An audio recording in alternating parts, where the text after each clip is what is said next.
All right guys, so welcome back to the channel. Today we're doing a video completely on waders. As you can see behind me, we have a bunch of different waders set up. I get a lot of questions about gear that I use in my videos and questions about waders, so I figured I'd do a specific video just on waders. If you're in the market to buy a set of waders, it can be a little bit overwhelming on what type to get. If you want hip waders, chest waders, neoprene waders, breathable waders, stocking foot waders, boot foot waders, you get the point. There's a whole bunch of different types of waders. So this video is going to be somewhat in-depth on the different types of waders and help you pick out your first or a new pair of waders. So let's get into it. I will link everything down in the description below that I can, so you guys can find the stuff on your own when we're done with the video here. So I'm going to go through these sort of in the order of like the least amount of coverage up to the most amount of coverage.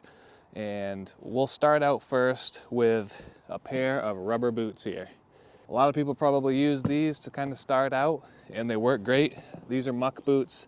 I've had these for years and I don't really use them all that much for fishing. I'll use them here and there if I'm just going to be on the bank making a few casts. I'm not going to spend a whole day wearing these typically, but they're a good option just to get you off the bank in a few inches of water if you have to net a fish so you're not pulling them up on the rocks. Just to get you in the water a little bit or to cross a little section of stream you got to go across. Micro stream fishing where you're not really going to be in the water, these are a good option. So there's the first option, a pair of muck boots. All right, option number two. We're still not really into the wader section here, but in the summer months, you don't really need waders. You can wet wade. Now, you don't really need anything specific for that. You can throw on an old pair of shoes, hiking boots, and just wet wade with shorts or pants, whatever you want to do. But what I usually do, they make specifically wet wading neoprene socks. And that's what I have right here. These are made by Corkers. I used these last season and really liked them. They're made to go right in your wading boot. We haven't really got into the wading boot stuff, so we might as well start that right here. This is what a wading boot looks like. This is a Sims wading boot. I believe it's the G3, but that doesn't really matter. It's a wading boot. So you would put your foot in here and then you can just wear your regular wading boot, which have the cleats on the bottom or felt or whatever you're using. So you have really good ankle support. These make it so you can wear these comfortably. They fill out the boot nicely. Now with these, your foot will get wet. You're gonna put your foot in here. These specific pair have drain holes in the bottom, so the boot, when it gets full of water, it can drain out and you're not carrying around all that weight. They have a gaiter here that folds down, a gravel guard, and you would fold that down over the edge of the boot to keep gravel and rocks from getting inside of your boot there. We'll show you that in more depth in a minute. So before we go any further, you've probably seen waders that have the boots built into them.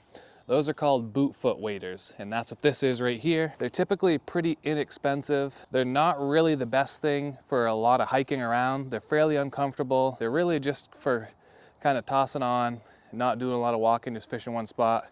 I honestly wouldn't even recommend buying these. I just have a pair here because a lot of people end up getting these as their first set. A lot of times instantly regret it. So I would not recommend getting a pair of these. They're boot foot all the way down, so you don't need to buy an extra pair of boots. It is an option if you're not gonna be doing a lot of fishing in these. But if you're gonna be beating the banks, hiking around, there's not a lot of ankle support and they're really not that comfortable. So typically what you would want is a stocking foot wader. And a stocking foot looks like this. Basically the same type of wader as that we just showed you with the boot, but instead of a rubber boot affixed to it, it's a neoprene boot. And you would buy a wading boot to stick your foot in, and it's basically like a hiking boot. You get a lot of ankle support, you can put studs in the bottom, get a lot of traction, and it's super comfortable, way more comfortable than those rubber boots, and you can spend long days in these, and it's just like a hiking boot. Here's another set here that have a BOA system on it. So the next step up is going to be a pair of hip waders.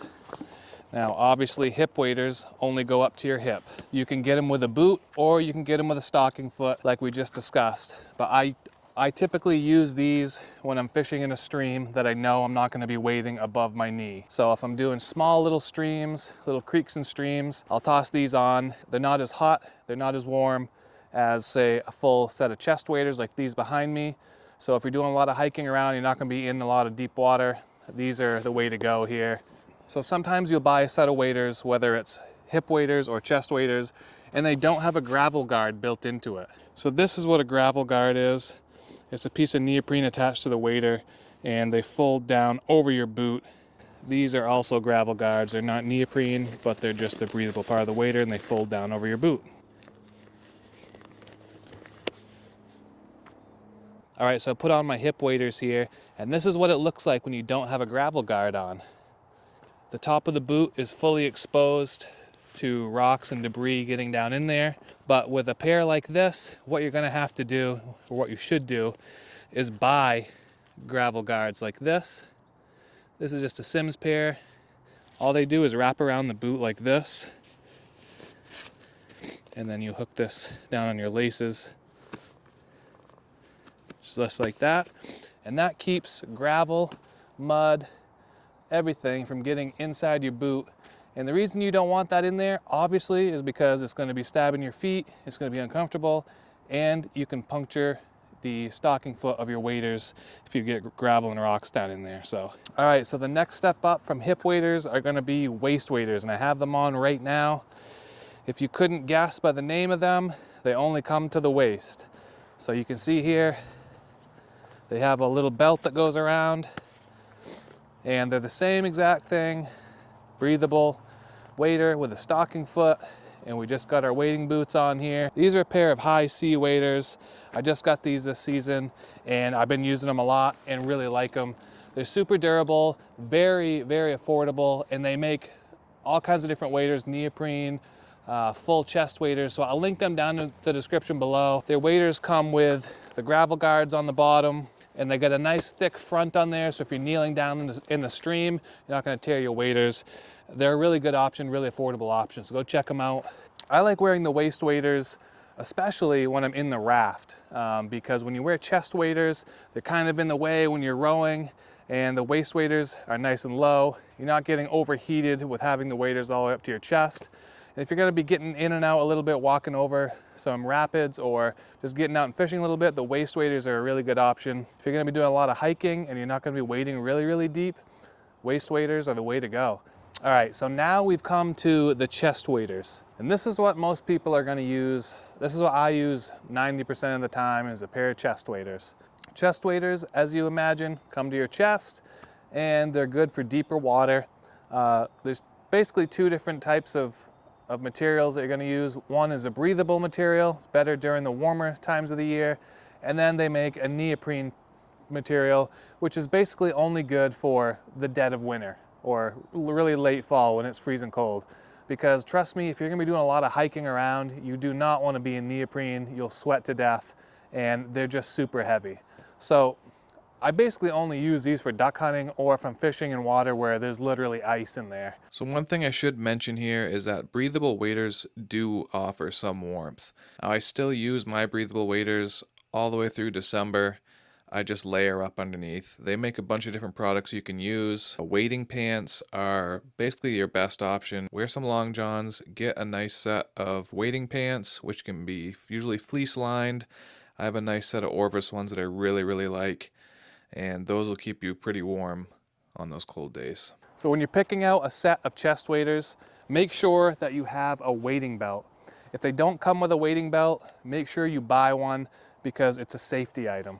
What the wading belt does is obviously goes around your waist, you cinch it tight, and if you happen to go under, it's just gonna allow your waders to not fill up so quickly with water and hold you down. It's gonna give you a chance to get out and save your life, basically. So you don't want those waders filling up with water and then you can't swim. So it's a safety item, and always wear it, especially in bigger water. These are my Sims G3 waders. Super expensive. You don't need to go out and buy Sims G3. I've had these for a long time. The good thing about these is the warranty, and they really are super comfortable and super durable. I like to make sure that my chest waders come with some type of storage in the front or in behind here, so I can put my vehicle keys in there or attach some flies. Of course, I film a lot, so I put camera gear, maybe your phone or something. So having some storage on your waders is always a plus. Whenever I get breathable waders, I'm always getting stocking foot. Like we said before, the boot foot ones just suck. Just trust me. I'm sure there's gonna be people down in the comments that say they've been using boot foot waders their whole life and there's nothing wrong with that. Don't make the same mistakes that I've made and so many other people have made. Don't waste your money on the boot foot waders. I've done it. I can tell you from experience, it's not worth it. Just buy a nice set of stocking foot waders. You'll thank me later. The best thing to get is a pair of waders that has the opposite buckle on each side. So this buckle has female end plugging into the male end, and this side has the male end plugging into the female end. So what that allows you to do is basically turn these waders, these chest waders, into pant waders. So you can pull these down like this around your waist.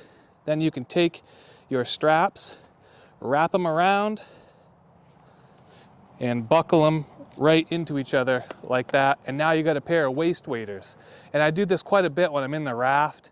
If I'm gonna be getting out and doing some fishing in some deeper water, and then when we get back into the raft and I'm gonna be doing some rowing, I don't wanna overheat myself, I'll undo it, wrap it around my waist, and then we're back rowing.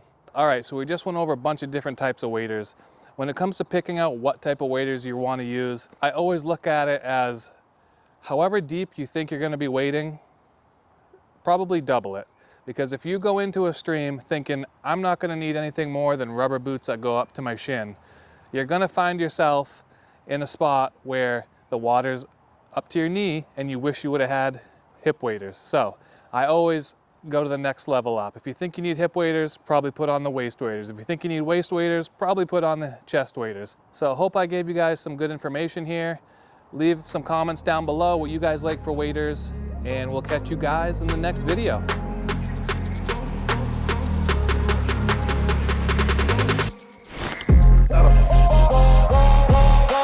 That was crazy.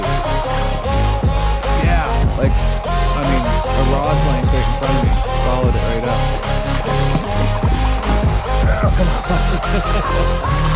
That was sick.